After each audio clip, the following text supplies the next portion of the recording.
Hi and welcome back to another video. On today's video we're going to be talking about steering and dry steering. So first of all, dry steering, what is it? What does it mean? Well, dry steering is basically an old term that back in the old days before power steering, you physically couldn't be able to steer the vehicle whilst the car stationary. It would be really tough to steer the vehicle. Sometimes you may experience this when you've got a power steering vehicle but the engine's not on and you try to move the car. It's just really tough to steer the vehicle.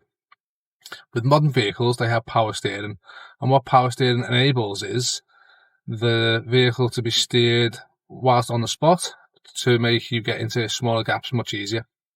Now, a lot of driving instructors don't like you doing this. They say you're not allowed to do this, but the simple answer is you are allowed to do this. What's going to happen once you pass your test? You're not allowed to dry steer your own vehicle. Think about it. Of course you will. Dry steering, they say, puts a lot of damage onto the vehicle, but with power steering, it simply doesn't. It just literally scratches a little bit of the tyre tread as you turn the wheel from left to right. It's not going to be much noticeable, really.